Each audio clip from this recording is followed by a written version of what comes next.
Vamos a mais uma videoaula do canal EBD Impactante. Meu nome é Leonardo Novaes e eu quero saudá-los com a paz do Senhor. Você é muito bem-vindo. Se você está aqui pela primeira vez, muito obrigado por sua presença. Se você é um aluno assíduo, que toda semana está conosco, muito obrigado pela sua presença. Se você está aqui pela primeira vez, talvez você não conhece a metodologia que nós utilizamos. Todas as semanas nós estamos aqui ensinando a lição que será ministrada no domingo posterior. Nós dividimos a lição da semana em 3 partes.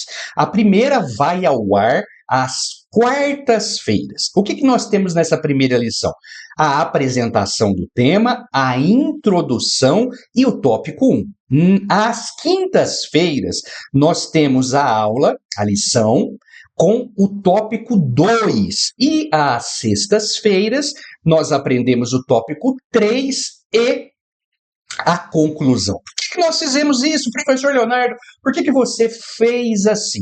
Porque existem pessoas que têm muita dificuldade em assistir vídeos longos. Isso é um caso mundial. Isso é uma síndrome. As pessoas, por causa das redes sociais e do scrolling, do passar, a gente vai passando as coisas, a gente está treinando de uma forma muito ruim o nosso cérebro a ser rapidamente acessado por coisas novas. Então, é a questão do que eu sempre tenho que ter coisas novas. Por isso que rede social é um fenômeno mundial e as pessoas passam horas e horas a fio só rolando a tela.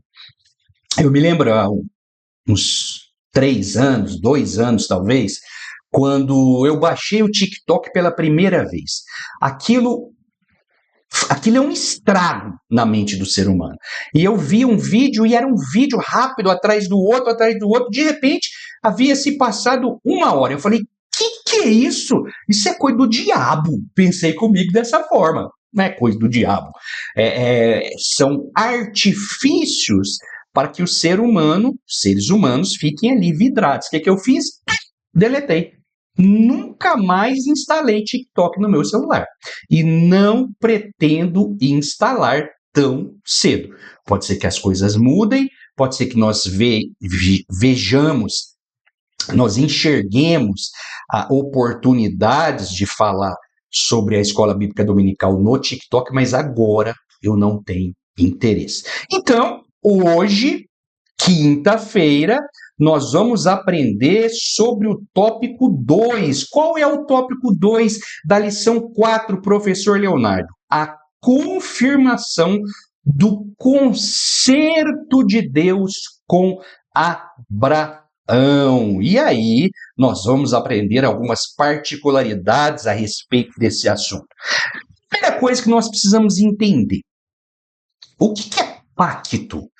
Pacto é um acordo formal e vinculante, ou seja, entre uma e outra, ou entre 2 ou mais e outras pessoas. Então, o pacto é um acordo formal e vinculante entre 2 ou mais partes, envolvendo promessas mútuas, promessas de ambos os lados, obrigações de ambos os lados e, muitas vezes, sanções ou multas ou penas por descumprimento. O que o pacto representa? Representa um compromisso solene que estabelece relações de confiança e cooperação.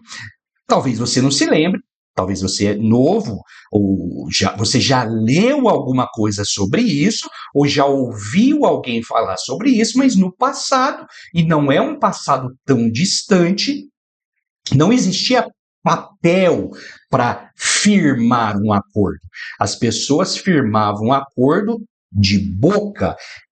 Aquilo que era dito era cumprido. A verdade bastava apenas ser dita. As pessoas apertavam a mão e aquilo era regra, não se quebrava uma promessa. E isso é interessante, à medida que o ser humano foi se distanciando das bases éticas, dos princípios morais, a palavra, a verdade a respeito dos acordos foi se tornando cada vez mais prejudicada, mais estragada, mais falida. A verdade é essa. E qual é a etimologia da palavra pacto ou concerto? O que é etimologia? É de onde a palavra vem. A palavra pacto vem do latim pactum, que significa o passado do verbo paxi, que significa concordar, pactar, negociar. E aí essa palavra foi evoluindo, chegou até nós como fixar ou compactuar um pacto prensado, indicando algo que estava sendo firmado ou selado. Deus fez um pacto com Abraão. Abraão, eu vou fazer da tua descendência. Olha só, Abraão, preste atenção. Eu vou fazer que essa criança que vai nascer, ela vai nascer das suas entranhas. E presta atenção, Abraão, para você não errar mais. Ela vai nascer das suas entranhas e através da sua esposa Sarai. Ficou claro? Claro como a luz da aurora. Claro, Abraão, naquele momento, provavelmente olhou para trás e falou: eu não havia entendido o que Deus havia falado. Mas isso é um outro caso. Olha que coisa interessante. No direito, especialmente no direito civil brasileiro, o pacto é um acordo de vontades entre duas ou mais partes, apto a produzir efeitos jurídicos obrigacionais. Imagina um contrato de compra e venda. Por que tem que fazer contrato? A minha esposa é advogada, ela é especialista em contratos. Se você precisa de uma advogada, me chame e que eu lhe passo o contato. Ela é especialista em contratos. Então, às vezes, as pessoas a procuram porque elas estão assinando um contrato que vale muito dinheiro. A transação tem cifras muito altas. Então, precisa estar correto, amarrado nos mínimos detalhes, para que tanto o comprador como o vendedor cumpram cabalmente aquilo que está sendo pactuado, contratado, assinado. Isso é muito sério. Isso é muito sério.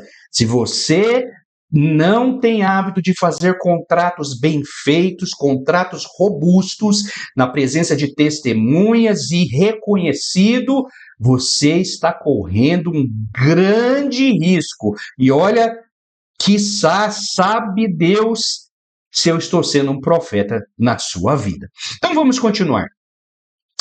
No direito, o pacto, o contrato, ele representa uma convenção particular que cria, modifica, extingue direitos e deveres fundamentado na autonomia da vontade. Ou seja, no contrato, no pacto, eu estou dizendo que eu estou de acordo com tudo o que está sendo escrito ou está escrito naquele papel. Vamos mais. Quando Deus revelou-se a Abraão, ele fez um pacto com ele. Abraão estava na sua terra, servindo seus deuses, de repente o Deus Todo-Poderoso revela a ele. Eu sempre digo isso, vou reforçar. A revelação de Deus para Abraão deve ter sacudido aquele homem, porque ele nunca antes havia falado Deus, ouvido Deus, nem sequer ele sabia da existência desse Deus. Então, a maneira que Deus usou para falar com ele foi muito forte, foi muito poderosa. Você já ouviu a voz de Deus? Você já ouviu a voz de Deus através de uma profecia, através da Bíblia, quando Deus fala claramente com você, através do seu ouvido mesmo, através de um sonho? Eu já tive algumas experiências dessas e é sensacional. E aí eu fico me lembrando, quem sou eu para que o Deus Todo-Poderoso fale comigo? E aí as pessoas andam por aí achando que Deus fala, sabe? Achando que Deus fala aí das maneiras mais estranhas possíveis. Irmãos, ouvir a voz de Deus é algo sublime, é algo tremendo, é algo assustador. E as pessoas estão dizendo por aí, assim diz o Senhor. Irmão, a gente precisa vigiar, isso é muito sério. Nós precisamos vigiar. Nós somos o povo de Deus nessa terra. E aí eu fico olhando, ouvindo, presenciando algumas coisas, as pessoas tendo coragem de falar assim, diz o Senhor, sendo que Deus não está dizendo nada. Nós precisamos tomar muito cuidado com isso, é muito sério. Existem condenações para as pessoas que fazem esse tipo de coisa. Se Deus... Ai daqueles que falam que Deus falou alguma coisa e Deus não falou. Ai daqueles. Então nós precisamos ter muito cuidado com isso. Então vamos reforçar. Já falamos isso 2 vezes, eu estou reforçando novamente, porque isso é muito importante nessa aula. O tópico 2 tem como título a confirmação do concerto de Deus com Abraão. Deixa eu abrir um parênteses. Presta atenção na palavra concerto. É concerto com C de casa e não concerto com S. Concerto aqui é de acordo, de pacto, de contrato. Concerto com S é de consertar, apertar, quebrar, alinhar. Certo? Então, Gênesis 12, o início do pacto. Gênesis 13, 14, 17, o Senhor vai reforçar o pacto. Gênesis 15, de 7 a 18, o Senhor faz mais ainda, reforça o pacto novamente. Agora, esse pacto envolve sangue. O Senhor manda Abraão sacrificar os animais, cortá-los em 2 partes, passa no meio daquele sacrifício, dizendo para Abraão, Abraão, eu estou selando esse sacrifício, tem sangue envolvendo esse sacrifício. E se você for estudar lá em Levítico, você vai ver que a alma, isso é tão importante, daí vem o testemunho de Jeová e estraga o texto, né? A alma do ser humano está no sangue. O que significa isso? O sangue representa a vida. Aí você vai para a ciência, biologia, anatomia, você sabe que toda a vida humana depende da circulação do sangue. O coração bombeia o sangue, esse sangue percorre todas as artérias, todas as veias e nós nos mantemos vivos.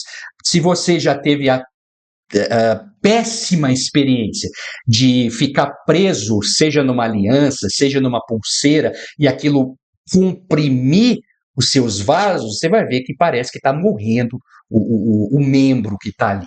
Por quê? Falta sangue. Falta sangue. Então, a vida do ser humano flui pelo sangue. Então, Deus fala para ele, Abraão, estou envolvendo vidas para dizer a você que a minha promessa é sobre a sua vida. E então a gente chega em Gênesis 17, como nós já falamos, e aí nós temos o desfecho desse pacto. Pouco tempo antes de Isaac nascer, Deus aparece para Abrão, muda o nome dele e fala, Abrão, vai cumprir. Abraão deve ter ficado embasbacado, e se você ler o texto, a gente já leu na leitura bíblica em classe, Abraão olha para Jesus, mas Senhor, que vai ser isso? Como é que pode acontecer isso? Eu já tenho quase 100 anos, Senhor. Aí a gente lembra de Lucas capítulo 1, versículo 37. Vamos ler isso? Lucas capítulo 1, versículo 37. O texto, quando o anjo aparece a Maria, Maria era virgem, Maria estava desposada, ou seja, ela estava entregue a José noiva, um compromisso, um pacto, um concerto muito sério. E aí o anjo aparece para ela e fala: salve agraciada. Maria deve ter levado um susto naquele momento, porque não era uma saudação comum, né? Os judeus estavam acostumados a shalom aleichem, shalom, paz seja contigo, mas salve agraciada só aquela mulher recebeu. E olha só, vamos ler do versículo 26 a seguir. No sexto mês, o anjo Gabriel foi enviado por Deus a uma cidade da Galiléia chamada Nazaré, a uma virgem desposada com um varão chamado José, da casa de Davi, e o nome da virgem era Maria. Entrando onde ele estava, disse-lhe: alegra-te, cheia de graça. Essa tradução é interessante. O Senhor está contigo. Ela ficou intrigada com essa palavra e pôs-se a pensar qual seria o significado da saudação.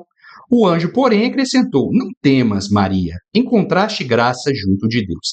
Eis que conceberás no teu seio e darás à luz um filho e o chamarás com o nome de Jesus.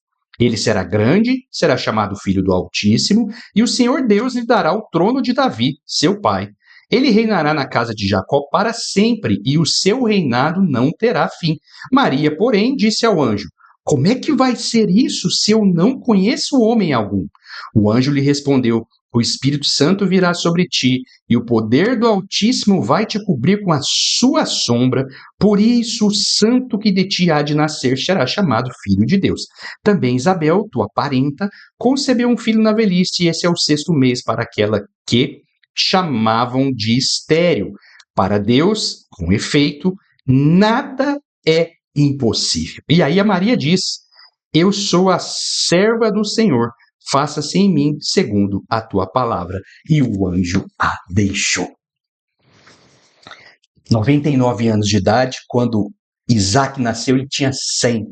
E Sara tinha 90, 89, 90. A Bíblia fala de um amortecido. Criou Deus uma geração. Para Deus, irmãos, nada é impossível. Aí as pessoas falam: mas naquela época as pessoas viviam muito. O que importa se Abrão tinha 100 anos? O homem procriava até morrer.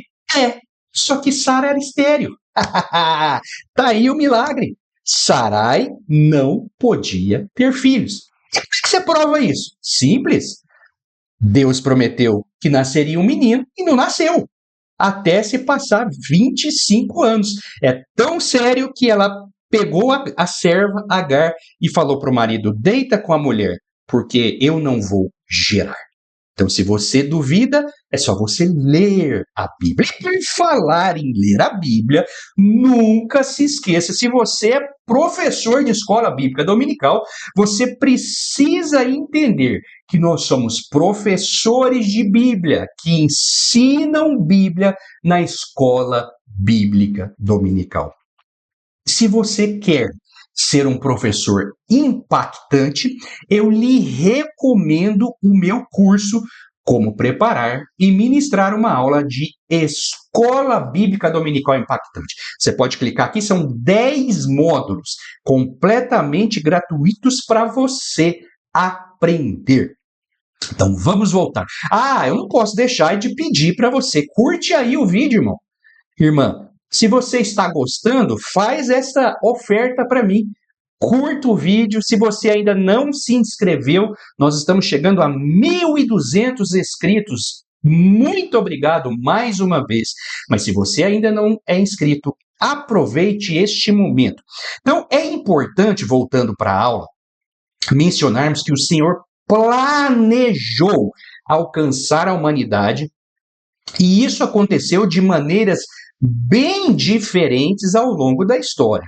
Deus cria Adão e Eva, a história vai se desenvolvendo, aí a gente vê Noé, depois nós vamos ver o dilúvio, depois nós vamos ver os descendentes de Sem, até chegar a Abrão, depois nós temos Isaac e Jacó, e aí a gente vai descendo e crescendo na história dos juízes, depois nós vamos ver os reis, sacerdotes, e lá na frente os profetas, lá na frente nós temos Jesus. E isso é muito interessante. A revelação do plano de Deus para a humanidade ao longo dos séculos. Na época dos hebreus, o foco estava nos descendentes de Abraão. Porém, isso aqui é sério, porém, a porta estava aberta, e a gente vê isso em muitas passagens, a porta estava aberta para qualquer pessoa que quisesse conhecer o Deus Todo-Poderoso. A revelação foi dada a Abraão, Abraão transmitiu, chegou lá na frente em Moisés, Moisés foi o legislador do povo, e aí nós temos a lei, nós temos os mandamentos, nós temos os preceitos, mas ao longo da história nós vemos pessoas que foram introduzidas, é o chamado de prosélitos, são chamados prosélitos, as pessoas que vieram de fora, que não eram hebreus, judeus, e passaram a crer no Deus poderoso. E a história nos mostra Raabe, prostituta, que foi liberta ali na invasão de Jericó. Nós temos Ruth, nós temos Naamã, e existem várias outras pessoas que passaram a fazer parte do povo de Deus e conhecer o Deus Todo-Poderoso. Olha só, vamos ler uma passagem em Isaías 42, 6. Isaías 42, 6, que nos diz: Eu, Yahvé, te chamei para o serviço da justiça, tomei-te pela mão e te modelei. Eu te constituí como aliança do povo, como luz das nações. Isso está falando sobre o Messias que traria Deus, a revelação de Deus para todos os povos, descendentes de Abraão, e aí vem, e todas as nações serão benditas em teu nome. Não é no nome de Abraão, é no nome do descendente de Abraão, que é Jesus. E em ti serão benditas todas as famílias da terra. Olha para Isaías, capítulo 49, Isaías 49, 6. Sim, ele disse, pouca coisa é que sejas o meu servo para restaurar as tribos de Jacó e reconduzir os sobreviventes de Israel.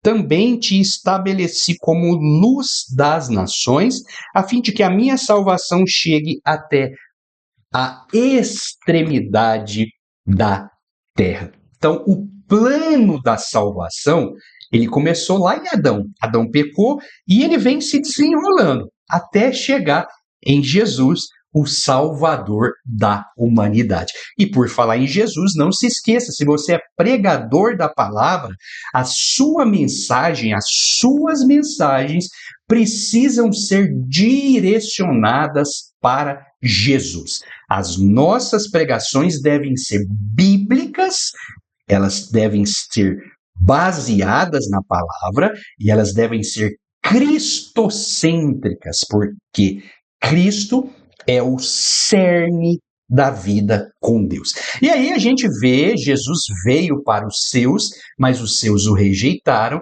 mas a todos quantos o receberam, deu-lhes o poder de serem feitos filhos de Deus, a saber, os que crerem em seu nome. João capítulo 1, versículos 11 e 12. E aí, a gente começa a ver os gentios sendo enxertados na figueira. Atos capítulo 10, nós vemos a história de Cornélio. Atos capítulo 13, nós vemos a história de Paulo e Barnabé pregando aos gentios. E aí, este evangelho chegou até nós. Esse pacto que foi feito com Abrão, ele está hoje em vigor.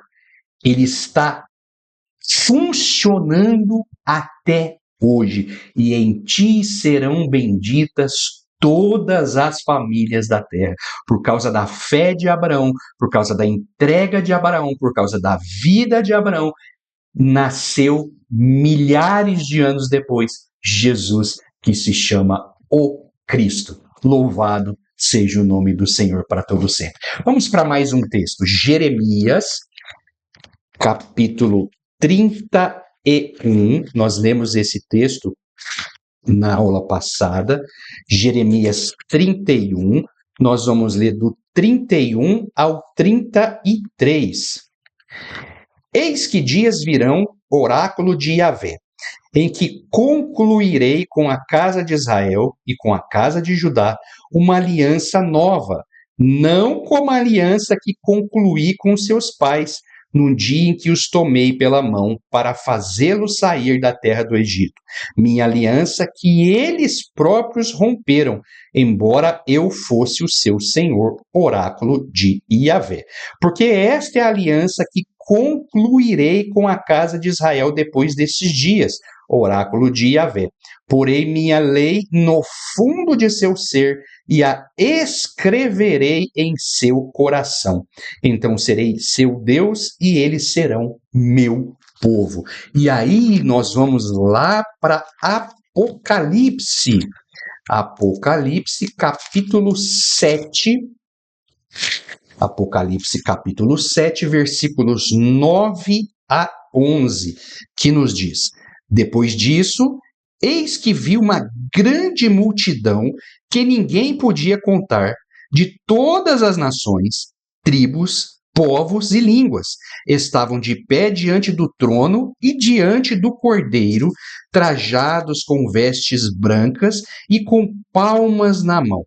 E, em alta voz, proclamavam: a salvação pertence ao nosso Deus, que está sentado no trono e ao Cordeiro.